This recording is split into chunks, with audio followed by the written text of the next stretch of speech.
In accordance with the customs of this university, I open the ceremony with a prayer. Spiritus Sancti Gratia illuminet sensus et corda nostra. Please be seated.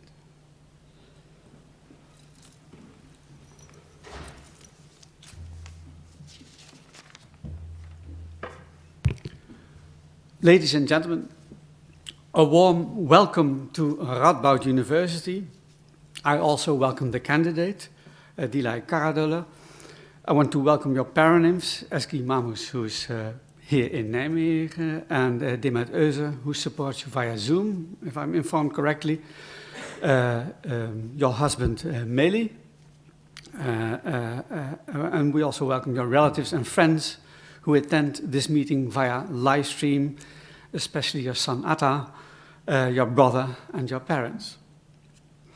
Also, a special welcome to our guests in the Corona, who normally would be seated here in this auditorium, but are now mostly present via an internet connection. We really appreciate your presence here. This will be a very multilingual meeting, as we have interpreters available who will translate between English, International Sign Language, and Turkish Sign Language. We also welcome the translators who will take care of this task.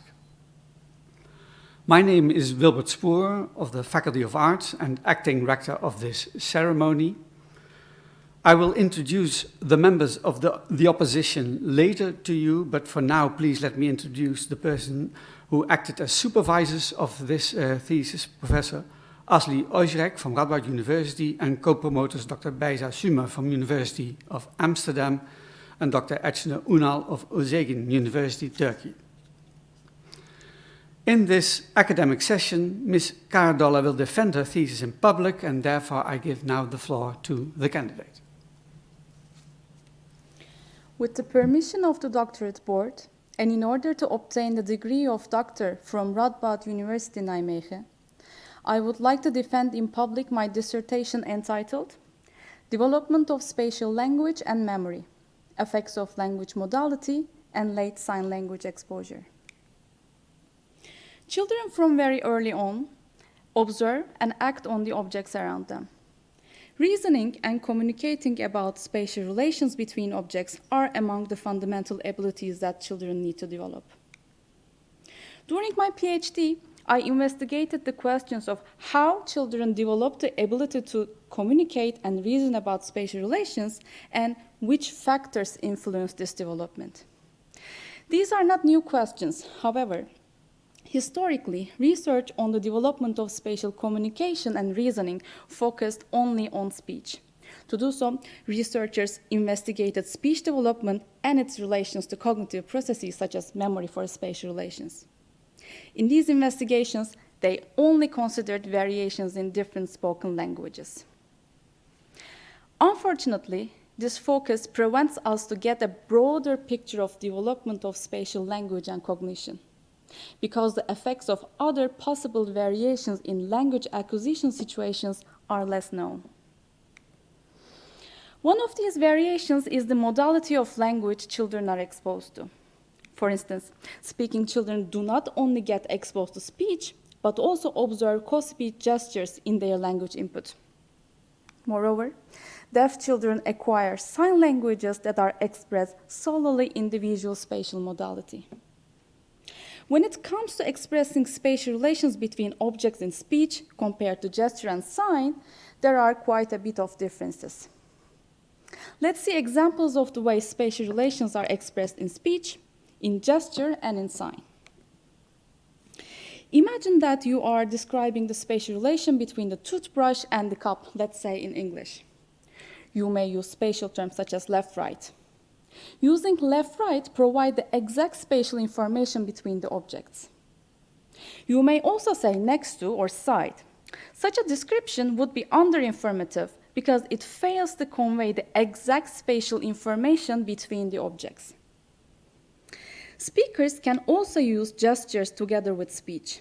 These gestures provide visually motivated or iconic information, such as this example of a little girl gesturing to indicate the relative locations of objects. These gestures may disambiguate the underinformative descriptions, such as a description with side, and may add an iconic representation to the informative ones, such as with left or right. Sign language expressions, on the other hand, also allow for visually motivated descriptions through the use of so-called classifier constructions, and thus they are usually informative. For instance, in order to describe this picture, this little girl is first introducing the lexical signs for cup and toothbrush, and then choosing hand shape to represent the size and shape properties of these objects, such as a round hand shape for the cup and an elongated hand shape for the toothbrush. And then she puts her hands on the signing space in a way analog to the real picture. Overall, what we can draw from these examples is that expressions in visual modality encode the spatial relation more directly or iconically compared to speech. However, to date, little is known whether using sign, speech, or co-speech gestures can shape the development of spatial language and its relations to cognition differently for signers and speakers. Another type of variation in language development concerns the timing of exposure to a conventional language in the case of deaf children.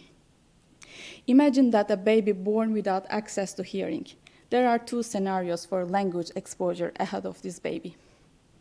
In 10% of the cases, deaf babies have deaf parents, and they are highly likely to have immediate sign language exposure. As a result, they will be considered as a native signer. However, in most of the cases, deaf babies have hearing parents, and they do not get an immediate sign language exposure. If this is the case, they will most likely to get exposed to sign language when they start the school for the deaf around 6 years of age. As a result, they will be considered as a late signer. Such cases are especially prominent in non-Western countries, such as in Turkey, which is the specific context of the data reported in this thesis. As this diagram clearly presents, investigating the variation in the timing of language exposure can then also reveal novel insights about the development of spatial language and its relations to cognition. In my PhD project, I aim to go beyond previous work in understanding the development of spatial language and cognition in general, and memory for spatial relations in particular. In doing so, I focused on the variation in language modality and variation in timing of sign language exposure as two new angles. I had 3 research questions, and I investigated these research questions in 4 studies that constitute the empirical chapters of my dissertation. In Chapter 2, I investigated the first research question to see whether the variation in language modality, as in sign, speech, or co-speech gestures, modulate how children learn to use spatial language by comparing native signers of Turkish Sign Language and Turkish speakers. In Chapter 3, I investigated the second research question to see whether the variation in timing of language exposure modulate using spatial language in the case of deaf native and late signers of Turkish Sign Language. In Chapters 4 and 5, I investigated the third research question to see whether modality of language use, as investigated in Chapter 2, and the timing of language exposure, as investigated in Chapter 3, influence subsequent memory for spatial relations. In all of these investigations, I focused on left-right relations between objects, as they have been found to be the most challenging in language and cognitive development. This focus also allowed me to build on previous work in Turkish and Turkish Sign Language in this particular domain. I collected data from 8-year-old children and adults from 3 language groups: native signers of Turkish Sign Language, late signers of Turkish Sign Language, and monolingual Turkish speakers. The same experimental setup was used in Chapters 2, 4, and 5. Please note that the experimental setup of Chapter 3 was very similar to this one without the memory component. First, participants were engaged in a description task. In this task, they were seated across an addressee, and hearing status of the addressee was matched with the participant. During the task, participants had a laptop with a display of 4 pictures, and they described the pictures that is pointed with an arrow. Later, they were engaged in a surprise memory task. In this task, displays appeared one by one, and participants were asked to remember the pictures that they had described previously. Let's now see the main results answering my research questions. The main results of Chapter 2 show that iconic forms, that is, sign and gesture, facilitate the informativeness of the description of left-right relations more than speech. And I found this both for adults and children. However, children are found to be less informative than adults in each modality, and this points to a challenge of describing cognitively complex left-right relations during development. Overall, these results revealed that variation in language modality do influence the ways in which children use spatial language. Next, results of Chapter 3 have shown that linguistic ways to describe left-right relations that appear later in cognitive development are more susceptible to the effects of late sign language exposure than in on under that appear earlier. That is, late signers were less likely to use linguistic forms such as classifier constructions that convey more iconic information compared to natives. And overall, these results revealed that variation in the timing of sign language exposure do influence spatial language use. Finally, results of Chapter 4 and 5 revealed that the variation in language modality and timing of sign language exposure do not have effects beyond spatial language use. That is, these variations do not differentially modulate the relationship between spatial language use and subsequent memory for spatial relations. Rather, results only show that whether or not spatial language has been used in a description predicts spatial memory to some extent in Chapter 4, but not in Chapter 5. In conclusion, what I want you to take home is that variation in language modality and timing of sign language exposure influence how children develop the ability to communicate spatial relations, but these variations do not necessarily predict how children remember spatial relations. This conclusion contributes to a larger body of literature suggesting that the development of spatial language use is shaped by an intricate interplay between the linguistic ways to describe spatial relations on the one hand, that is evidenced by the variation in modality influencing its development, and the development of cognitive understanding of spatial relations on the other hand, which is evidenced by children's difficulty in describing cognitively complex left-right relations regardless of modality, and left-right being challenging and more sensitive to lactose exposure than other relations. Having presented this summary of my dissertation, I return the floor to the rector. Thank you very much for this summary. We will now start with the opposition. And the first question will be asked by Professor Caroline Rowland of Radboud University and the Max Planck Institute of Psycholinguistics, who is chair of the Manuscript Committee. Thank you. Dear candidate, I very much enjoyed reading the whole thesis. It's an incredibly impressive body of work on a very important topic and with a very important group of participants. I could go on praising you, but I shall keep it short. I was particularly wanted to ask about your conclusions. Your conclusions are completely novel, not in the least because the thesis addresses the research questions in a totally new language, but it also provides the field with some very important theoretical insights. However, I wasn't sure of one thing. With regards in particular to research question 1, you say variation in modality and timing influence how children develop the ability to communicate spatial relations. And I was interested in how variation in modality and timing influence their ability to communicate. And it seems there are 3 separate possibilities to me. If you have a pen, you may want to write notes. The first is that it influences when children develop an understanding of spatial relations, so encoding spatial location. The second is that it could influence, so variation in timing could influence or when or how children learn the socio-cognitive skills necessary to communicate spatial relationships. So pragmatic understanding, theory of mind, ability to take the viewpoint of the observer. So my left is your right, for example. Or the third possibility is it affects when and how children develop sophisticated enough language in order to communicate spatial relations to others. So there's sort of these three intermediate possible explanations of your findings. Which do you think is correct? Or, yeah, that's my question.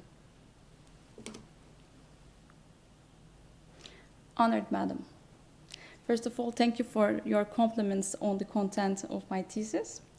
And thank you for your question, which raised an important point and a clarification point for the extent to which our design and the results speak to the development of spatial language. I believe our results speak more to the last resort that you introduced, which is the variations in language modality and timing of sign language exposure speaks to the development of sophisticated enough language to communicate spatial relations, especially when we approach this question from the perspective of speech, where children need to have an understanding, where children need to learn to map abstract spatial terms on the concepts that they represent, which is also challenging for left-right, because left and right are two distinct spatial terms, but they denote the symmetrically similar spatial layouts. And children need to learn in speech these particular spatial terms, left and right. But from the perspective of sign, for instance, it is less of a answer maybe, and I'm not sure if we take the sign and gesture into account, we can perfectly disentangle from between these three resources, like whether children develop an understanding of spatial relations, or they develop when and how they develop the socio-cognitive skills to communicate spatial relations, or whether they develop a sophisticated enough language to communicate spatial relations. Because in sign, although we were looking for the conventional ways in which children are describing spatial relations, such as the most conventional ones were classifier constructions that depict iconically the spatial relations between the objects, but all of the other ways to encode spatial relations that I written in my thesis that we found, such as relational lexemes, pointing, and other forms, also sophisticated enough, and also iconically depict the scene in a very clear and exact way. And if we also take the gestures into account, I don't know what is conventional, and we don't know what is conventional because gestures are not yet part of speech maybe. So I believe with the design that we have in hand and also the results, we cannot perfectly disentangle these three issues if we take language as a multimodal phenomenon. Thank you. Do I have time for one quick follow-up? Yes, if it's quick. So very quickly then, how would you design a study to disentangle these three explanations? Thank you. I think we should first find this place of gestures in spoken language development to begin with, to start designing studies. And currently, I do not have a clever design just to disentangle these three questions. Maybe we should change the way we try to understand the development of spatial language and try to implement more multimodal understanding to see the questions, maybe get away from trying to say a sophisticated linguistic, try to pinpoint sophisticated linguistic ways to describe space in the context of space, of course. Interesting. Thank you very much. You're welcome. Thank you. The next question will be asked by Professor Rachel Maybury of the Department of Linguistics at the University of California, San Diego, also a member of the Manuscript Committee. Thank you very much for your presence here. First, I would like to, I'm sorry, I'm getting feedback here. I would like to congratulate you on a very complicated and fascinating set of studies. I do have some questions. However, my first question is about the extent to which the results generalize across spatial abilities. So that in the findings of chapter 3, you interpret them to mean that locative spatial relations are more resilient to language exposure than, for example, motion events, especially when they're viewpoint independent. However, the spatial relations that you use in this study are quite simple and often and typically involve only two elements.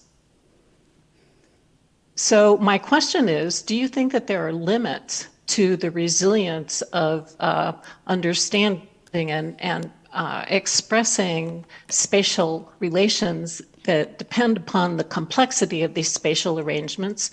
And if so, what kind of spatial complexity do you think is unavailable when language is also unavailable?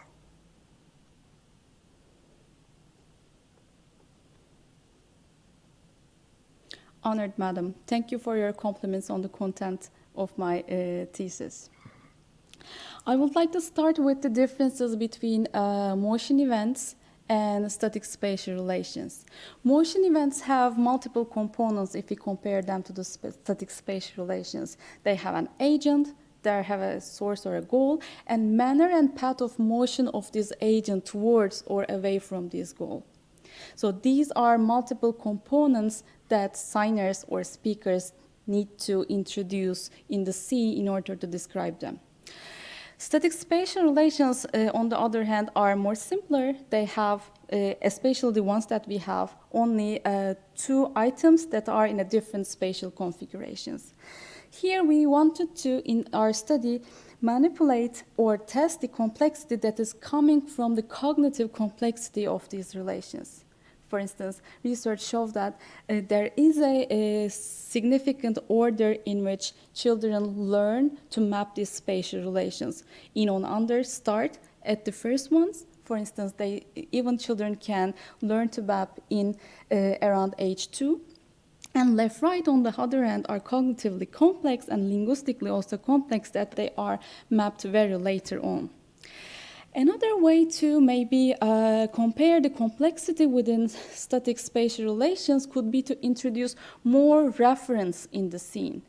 This could be achieved testing spatial relations, for instance, denoting a spatial configuration that is between two components. We can have one component which includes three components, or a spatial relation that can denoting a spatial configuration that is middle. Again, it includes more than two components and more than two reference points to describe this spatial relation. Another way to complicate the scene is maybe to use multiple components even in simple static relations such as in on under. You may have 3 or 4 objects on top of each other. You may have 3 or 4 objects in a bowl or multiple objects under a table. These things might be ways to gauge the extent to which late sign language exposure is resilient to the complexity in spatial settings. Thank you. And can I ask a second question? Yes, you can. So, as you note in your dissertation, previous studies have shown that late language exposure affects the ability to map or remember spatial relations. By contrast, your study in Chapter 5 suggests that language exposure of only 2 years is sufficient for spatial memory to adequately develop. So what role, if any, do you think that the age or timing of 2 years of language exposure plays in the development of native-like spatial memory, and why? Thank you for this question. So if we start talking about spatial memory abilities that we found in Chapter 5, actually, we are also discussed in the discussion is that not sure whether having encoded the spatial relations in native-like ways in 2 years scaffolded children's ability to get a native-like memory abilities or not, because we actually do not have a longitudinal analysis in which we don't know at which point this late signing children started when they started the school for the deaf. And another thing that we are not quite sure of is that we don't know whether our design is less is susceptible to the effects of giving participants a longer time to reply, because we don't know if they take their time to find the correct answer to the question. So in order to be really answer this question, first I think we should do a longitudinal design, testing children before they started to school, testing children when they started the school to gauge their linguistic performance, and then maybe test again after 2 years of language exposure as we did. And secondly, we should design our memory study in a way that we are restricting the timing of memory responses so that we may first find the differences in the accuracy component, or then we can also test whether there are differences in the reaction times of these children responding, whether they remember the correct picture or not. So I think we should do more tests, more different designs to answer this question clearly. Thank you. I look forward to seeing those studies. Thank you. Thank you very much. The discussion will be continued by Professor Chloe Marshall, Professor Psychology, Language and Education at the Institute of Education, University College London, also a member of the Manuscript Committee. Thanks very much for being here. Thank you. And first of all, dear candidate, I would like to congratulate you on an excellent thesis. I appreciate how much time and effort has gone into collecting and analysing and coding these data, and I thoroughly enjoyed reading your thesis. And I'm really enjoying the discussion so far. It's an honour to be with you today, so thank you. I have a question about the variability in your child data in Chapter 5. So you write, and I'm going to quote, you write, late signers encoded spatial relations in statistically similar frequencies to their native signing counterparts.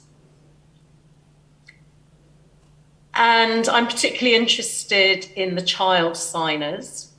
So what you write might indeed be statistically true, but your data in figure 43 appear to show a bimodal distribution of data for the late signer group. So nearly half your child signers in that late signer group are performing at ceiling levels, and they encode spatial relations 100% of the time. But at the other end of the distribution, you have 6 children who encode spatial relations 50% or less of the time. So this might indeed not result in statistically significant group differences in comparison to the native signers. But the variability within this late signer group really is striking in comparison to the native signer group. So as I say, I'm interested in this variability, and my question is this. Can you elaborate on what you think this variability indicates with respect to the acquisition of spatial language by child late signers? And can you speculate on whether this variability might have had any impact on the findings in your memory task? Honored Madam, thank you for your compliments on the thesis and also in the discussion. And thank you for your question, and I think it raises an important issue that we should, in our designs and maybe in our future studies, we should go after the individual variation within the data that we have. We didn't want to, while plotting our results, we didn't want to lump them and only go for bar charts. Rather, we wanted to plot individual data points because we also see quite a bit of variation, especially within the late signing children data. And there could be many reasons behind this that we should investigate. One of them being, as I said when I was answering to Rachel Maybury's question, we don't know their initial language competence when they start the school for the deaf. We don't know their language exposure situations in the duration of their language exposure. For instance, we don't know if they have a deaf sibling or not, if this deaf sibling is a older sibling or not, which might put more input in their language acquisition situations. We also don't know what happens during the recess because all of these children are attending to deaf schools, yes, but the mean of education was not in sign language and there is no official curriculum in Turkish deaf schools. They were not taught in sign language. They only got their input during the free play sessions when interacting with their peers. And we don't know their interactions with their peers, how many native signing peers that they have, and even we don't know whether there are differences between the girl and boy groups within the schools who might play different games, some of them encouraging more linguistic discussion, or some of them encouraging maybe only playing football, which is limited in terms of linguistic discussion. All of these factors, I think, we should look for. But what is, I think, interesting also is that native signing group also has a quite bit of, may also have a quite bit of variation in their language input, although it's not evident in the graphs or in the data, because we don't know if these native signing children have parents who are native signers or late signers to begin with, whether this input in native or late parents could make a difference for these kids. Also, we again don't know if they have a deaf older sibling or not, which scaffolds their linguistic exposure at the home setting. So all of these factors, all of these individual factors coming from the duration of exposure in terms of quantity and quality should be subject to the research. So thank you for raising this point. Thank you very much. Thank you. Our next opponent is Professor Okan Kubuş, Professor of Translation in Sign Language at Hochschule Magdeburg-Stendal, Germany, and also a member of the Manuscript Committee. Thank you very much for being here today.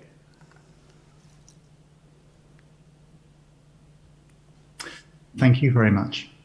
And I'd also like to thank the candidate for their excellent presentation and interesting work, and also the importance of the work for the deaf community in Turkey as well. So my gratitude for that also.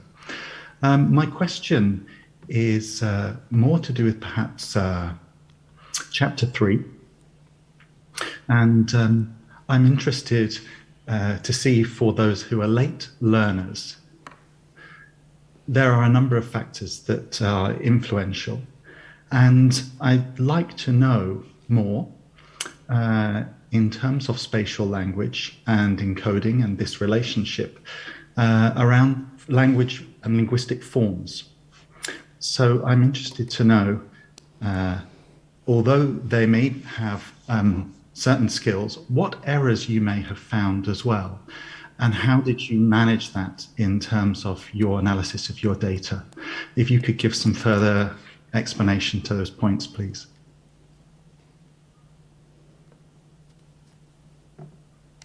How did you determine the correct linguistic form in the sign production from your participants? Honored sir, thank you for your compliments on the presentation and the work of my PhD. And when we were coding the linguistic descriptions of late signing children and adults in chapter 3, also in chapter 5, we were interested in the use of linguistic forms that they use to encode spatial relations. Within those, we were interested whether they use classifier constructions, relational lexemes, pointing, or lexical word placements, or tracing. And when I am looking back at the results and thinking about the differences maybe within the late signing group with respect to the native signing group, and I think that we might want to talk about the hand shapes that late signers choose to locate classifier constructions, for instance. We explicitly checked whether the hand shapes that are present in late signers' data are also present in native signers' data. Yes, so there were no idiosyncratic hand shapes that are in late signers' data. But there were quite a bit of variation in late signers' data in terms of the choice of hand shapes. And there were a less kind of variation in native signers' data. I think this could be a good way forward to investigate the variations in hand shapes while making classifications. It's my contention that late signers, even though do not make errors, but choose a huge set of hand shapes in encoding classifier constructions, but native signers have a rather close set of hand shapes. And I think that maybe years of exposure to sign language, especially from the perspective of the adult data, might give us a way forward in testing whether, for instance, there is maybe that there is a late signers, let's say, may use a close set of hand shapes as a function of their years of exposure to sign language. Although all of our participants had exposed to sign language at the age of 6, but adult group has a huge variation in their duration of language exposure. And I believe it might be a good way to look the effects of variation of duration of language exposure on the choice of hand shape sets in describing spatial relations through classifier constructions.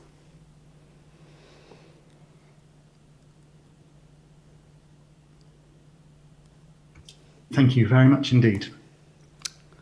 Thank you very much. We now move to Dr. Tilbe Göksen, Koç University, Turkey, member of the Manuscript Committee. Thank you for being with us here.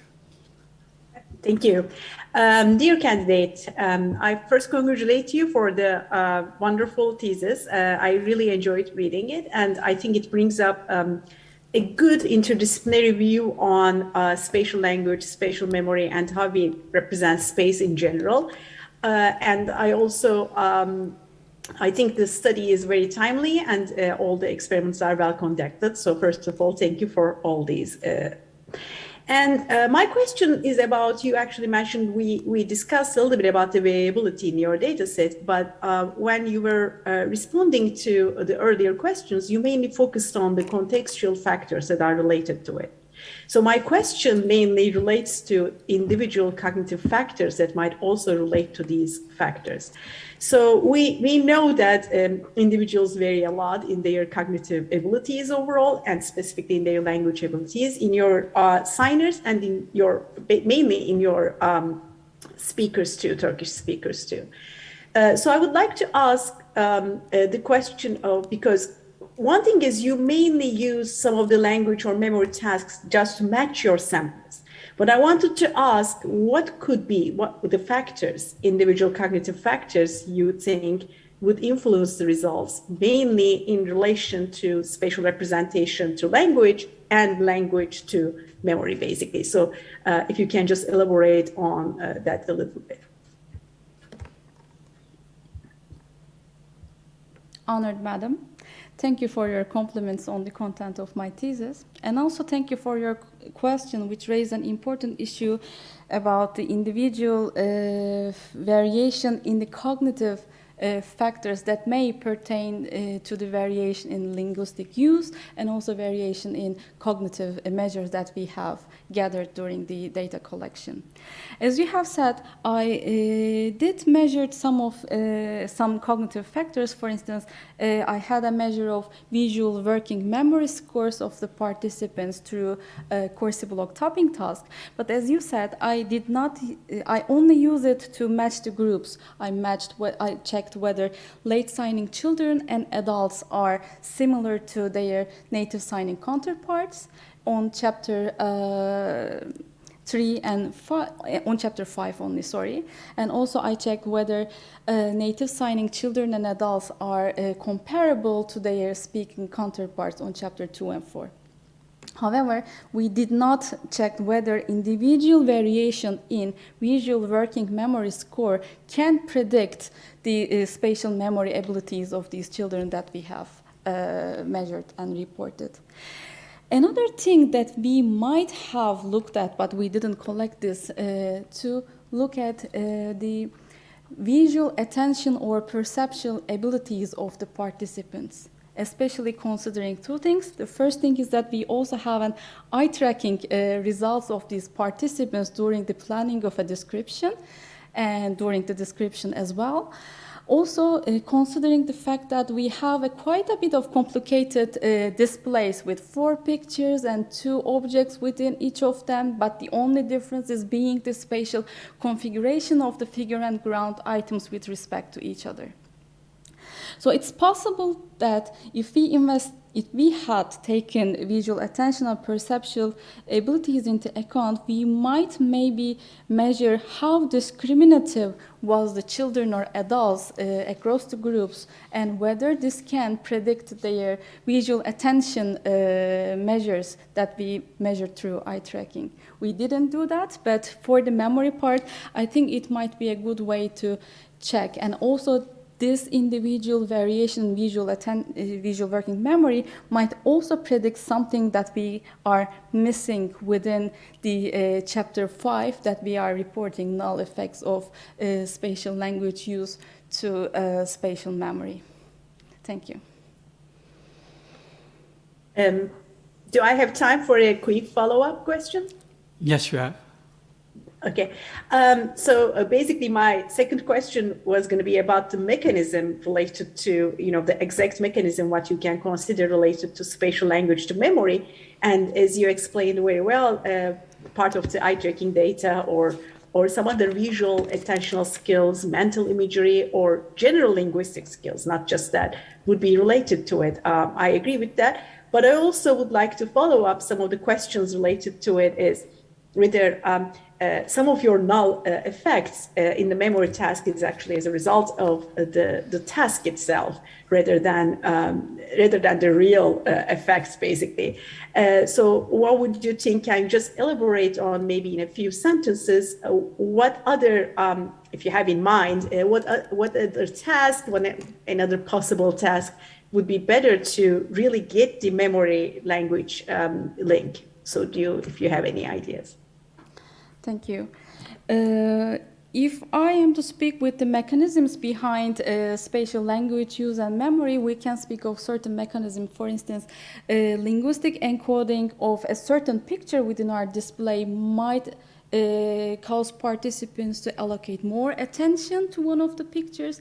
That is, more attention than might predict better memory representations, or that maybe linguistic encoding of a certain picture through linguistic encoding might act as another medium of representation, and this representation could then predict better memory accuracy. But also at this moment, these effects are discussed rather to be maybe momentary, which is pertaining to prior to the linguistic description or during the linguistic description, or whether they are latent. Here in our design that I reported in the thesis, we only looked at the effects of spatial language use on the subsequent memory for spatial relations.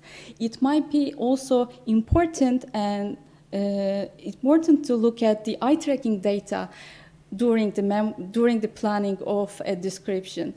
This could help us understand whether the effects of language on memory are momentary and pertaining to the prior to the linguistic description, or latent, as we couldn't find in chapter 5. Thank you. Thank you.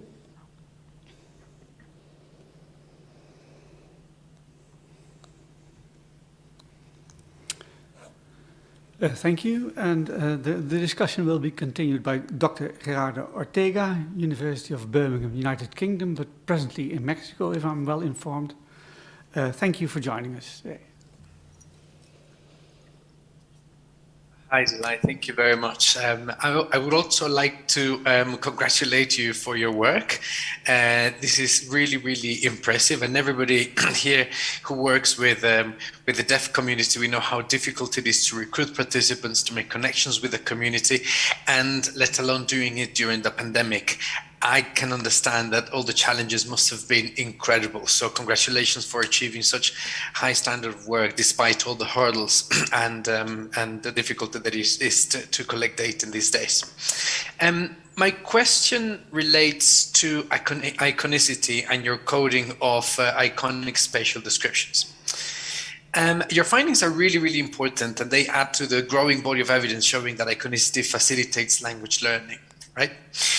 However, what I did notice, and I'm going to focus particularly in chapter 2, is that you gloss over the term iconicity and visually motivated expressions. You do not really provide your working definition on the term, and you're not really very detailed in the inclusion criteria to consider for iconic spatial descriptions. And the reason why I'm raising this point is because one could disagree in some of the examples as visually motivated. And I would like to refer to the examples from chapter 2. In figure 20, you refer to the example corn next to the cup. And you say that that includes the tracing of the corn. So my question is, and I'm going to talk about 3 examples. Okay, you got it? Yeah. Okay, so you're talking about the corn. How is this informative of its spatial location if it could be part of the lexical item? And this is something that we have shown with work with Asla, Ozirek, and myself, that some of the tracing of the shape of the element is part of the lexical item, not necessarily part of the spatial description. Relatedly, in figure 22, when you're talking about the example of the money box next to the leaf, the scientist produces the sign leaf after producing money box, and they seem to be produced next to each other. So how is this iconic? And then in figure 21, in spoon next to the bowl, there is a point. Is this visually motivated? Is this visual iconic? So in summary, what I'm going to ask is for your definition of iconicity and to expand a little bit more in the inclusion criteria for iconically motivated spatial description. So what is iconic and what isn't? Honored sir, and thank you for your compliments for the work and data collection process pertaining to this thesis. And thank you for your question. And it raises an important point. Sometimes we get these questions from the reviewers when we try to give the picture representation of the spatial descriptions on the papers. We cannot do it through video, of course. Just let's start with our definition of iconicity and inclusion criteria for iconic descriptions in sign. What we had is that we defined iconicity in a way, it's a visually motivated description that visually motivates the spatial configuration between the items, so which is maybe more pertaining to the diagrammatical iconicity, where the geographical configurations of the items that are located on the signing space in front of the participants. So let it be through classifier constructions, or this in figure 21, for instance, through pointing. What we have is that participants either locating the classifier hand shapes on the signing space in a way analog to the real picture, and in this classifier constructions we can on the video can decipher the spatial allocation between the items. And by the way, on a side note, we also get to check all of these descriptions through a native signer of Turkish Sign Language, and he approved all of these descriptions having a exact spatial configuration. And also for the pointing as well, we made sure that the pointing sign falls in a location that is different than the other sign that can be located through classifier construction, and it's unlikely, but maybe through another pointing sign or a tracing sign. And also for the tracing signs as well, there is a location on the signing space by tracing the object on the location that it's false, that is analog to the real picture, and also relative to the other object that the signer was signing and describing on the space. So we made sure that all of two objects are signed through different maybe constructions, but all of these signs fall in different locations on the space, and there's a relative location between the items that we as coders and also our native signer coder can differentiate between each of these objects.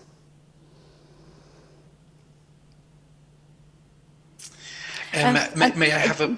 May I add something? And for the figure 22, we were describing a description where there is a missing spatial relation between the items, because none of these signs are signed on different locations between each other. For instance, there was only a sign for the money box. It was a lexical sign, but it was not located on the signing space as if a lexical sign or through a classifier construction, and this leaf also signed on a neutral space, and there was no spatial configuration that is evident on the descriptions that is falling in any way or relative to the other object on the signing space. So I think it's also important to note. Yeah, if I may just have a follow-up comment, not a question. I think that this is really important, and it would be really good to just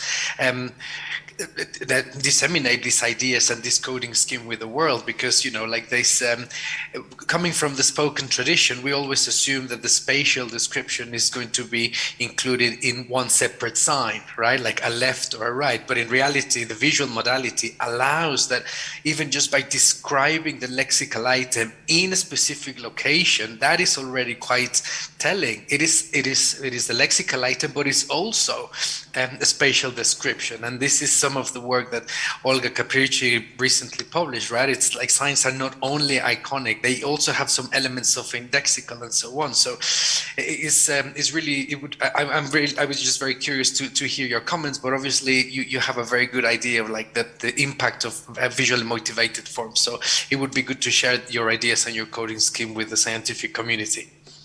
Sure. Thank you very much. As we still have some time left, I return now to Professor Marshall. Yes, hi again. So I want to ask you about your discussion chapter, and specifically, in my view, the implications for education that you present in that chapter go far beyond what your thesis has reasonably contributed. So I'm going to give you two quotes.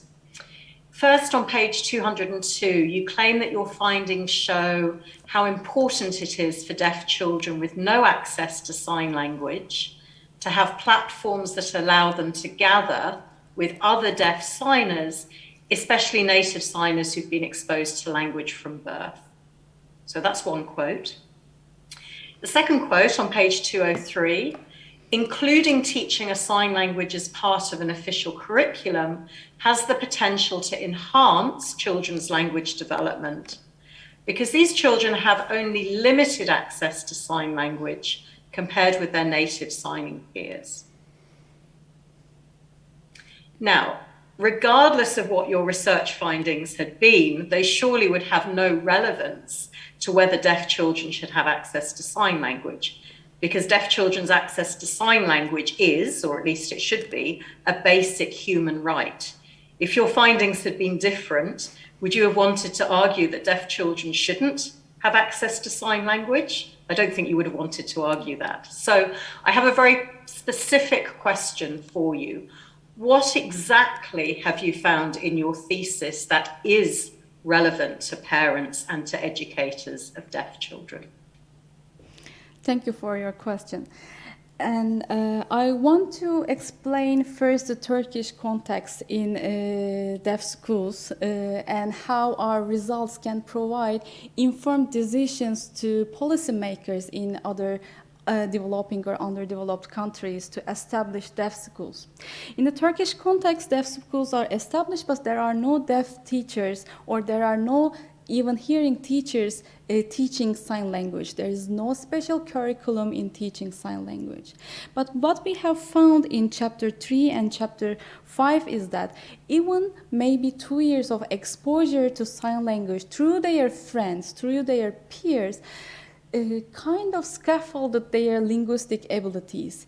If these children maybe went to the mainstream education, they may not possibly get these levels of sign language encoding. So it could be that establishing deaf schools, even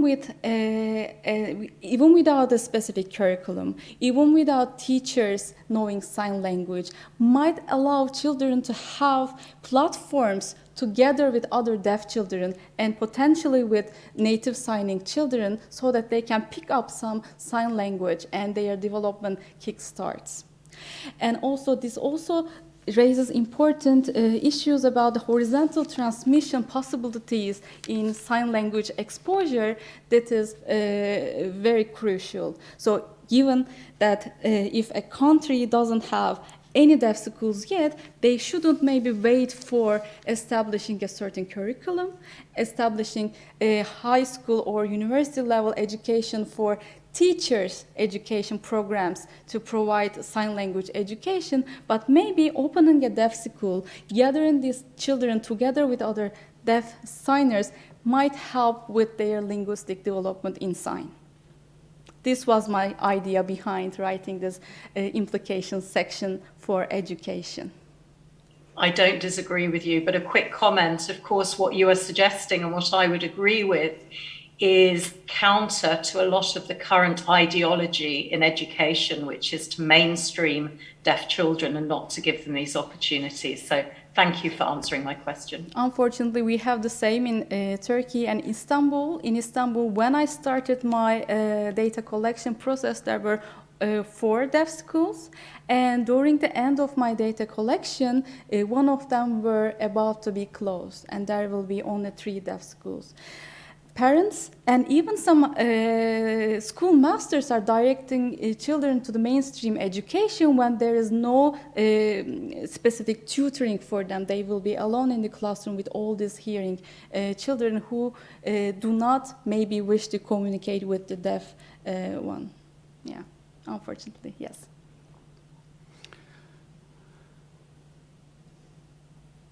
Thank you, and we return once more to Professor Kubush, and I apologize beforehand because probably you will be interrupted during your question.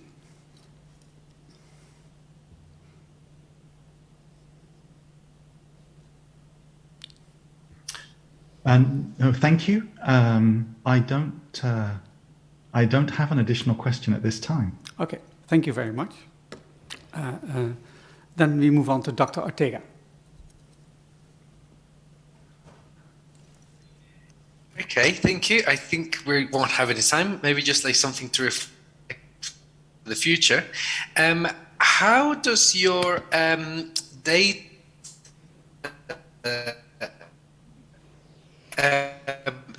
speak to current theories about iconicity and how it contributes to language? I'm particularly thinking they say that iconicity, when iconicity helps in learning one aspect of language, then it can be generalized to other domain. Do you think that you support this, your data support this theory or not?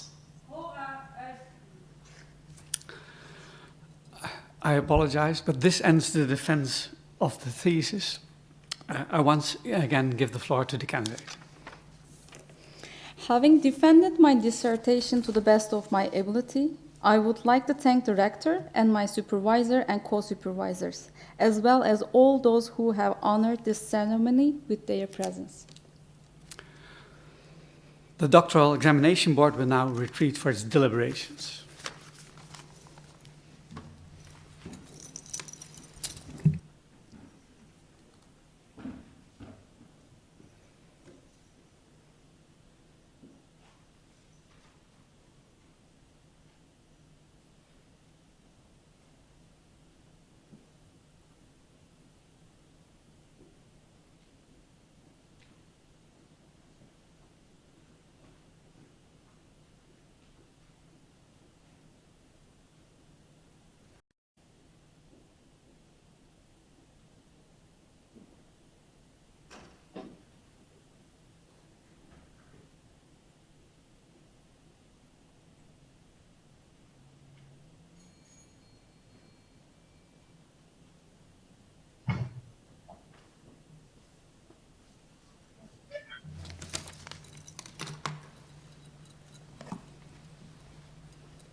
The Council of Deans of Radboud University Nijmegen has decided to award you the degree of doctor. I invite Professor Asli Oizerek to discharge the task assigned to her.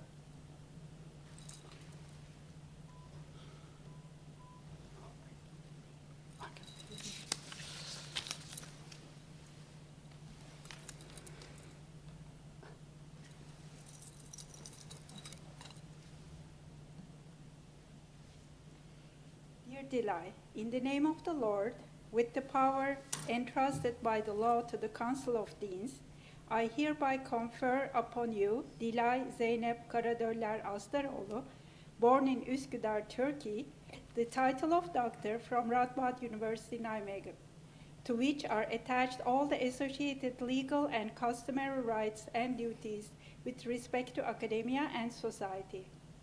As proof thereof, I present you with this doctoral diploma, signed by the rector and the doctoral thesis supervisors.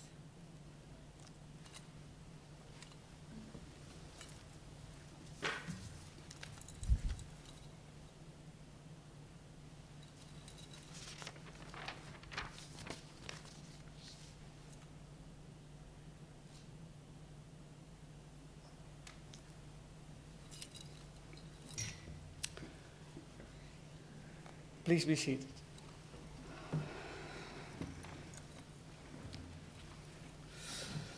The laudation will be held by Professor Asli Oizerek.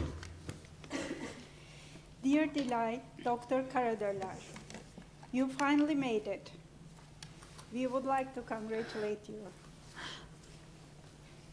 On behalf of your co-supervisors, Beyza Sümer and Ercenur Ünal, I have to say we are really proud of you.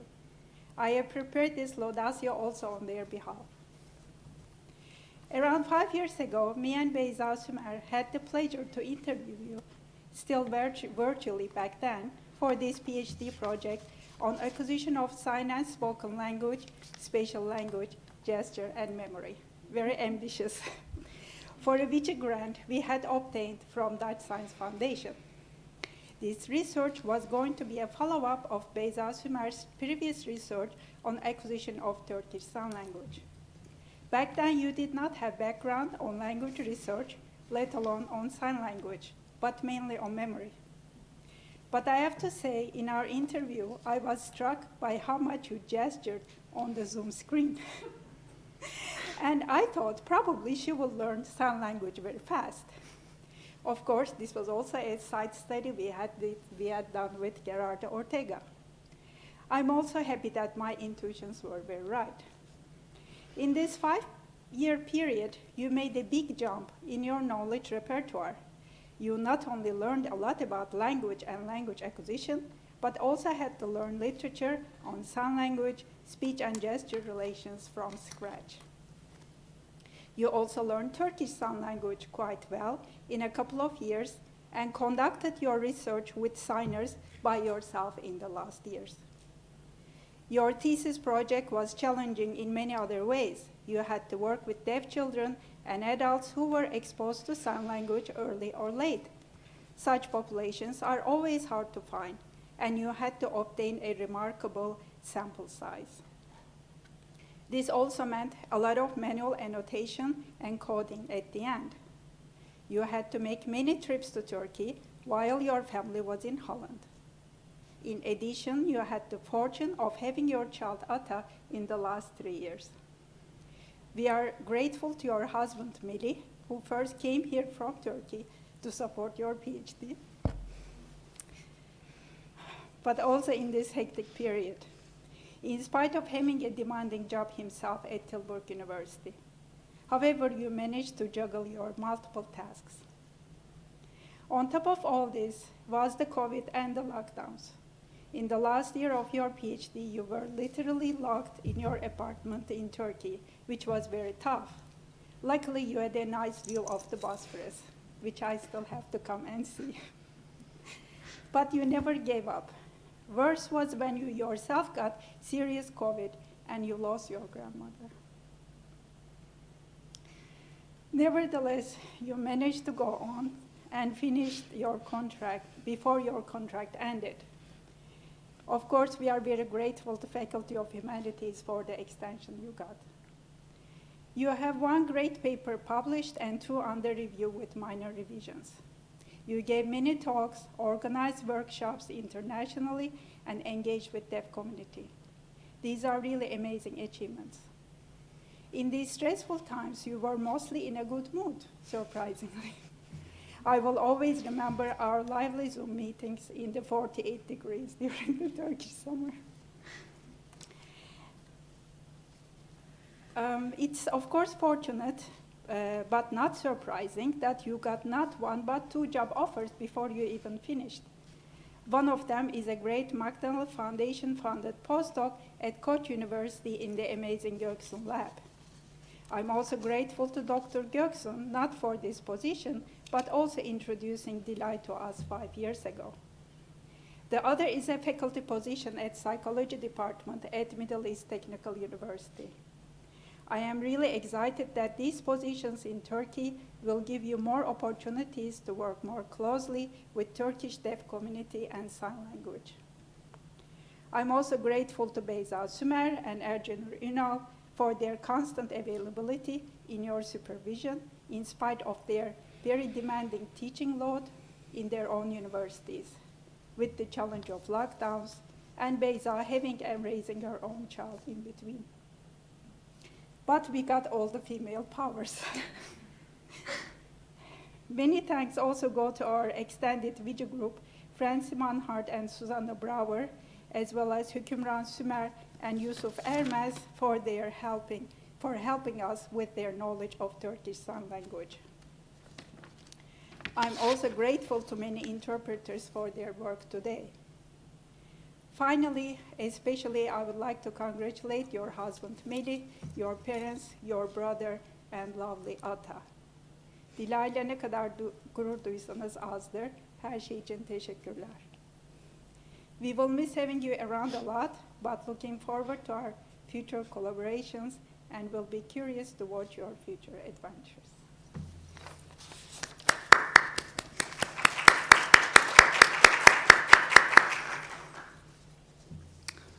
Dr. Karadöller, on behalf of the Board of Deans, I congratulate you with your promotion to doctor.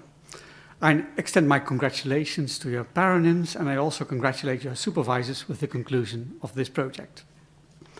I now want to invite the members of the Corona to congratulate the new doctor in one sentence. Professor Marshall. Congratulations, and I'm really looking forward to seeing what research you do next. I'm going to follow your career with real interest. Best of luck. Dr. Göksun. Congratulations, Dilay. I feel so emotional throughout all the ceremony, and I'm so happy that you joined us. So hoping for the best in your academic life. Professor Maybury. Congratulations on a well-done written dissertation and on a well-done oral presentation, especially during these unusual times of COVID. I hope that in the future, COVID will dissipate, and I very much look forward to your future contributions to science and to the education of deaf children. Dr. Ortega? Huge congratulations, Dilay. This is really, really important work. It definitely helps and will contribute to science, not only in sign language linguistics, but also more broadly in in iconicity and language sciences in general. And I also very much look forward to seeing your career. You have a very bright future and present ahead. I also look forward to maybe having more collaborations. Congratulations, Doctor. Professor Kubus? Many, many congratulations. Absolutely delighted for you. And I think it's wonderful for the deaf community to have research done like this by you. And in terms of sign language studies, it's a great contribution. And I'm very, very grateful for what you've done. Heartfelt thanks. Professor Rowland? Again, congratulations to you, an amazing piece of work, and also congratulations to your supervisor for persuading you to move from memory research into language research, which I hope you agree is perhaps a little bit more interesting. Thank you. Ladies and gentlemen, we will now close this academic session. I thank you all for having graced this academic ceremony with your digital or physical presence, especially the colleagues from outside Nijmegen and the interpreters who did a wonderful job. Thank you very much. We close this ceremony with a prayer for which I ask you to please rise.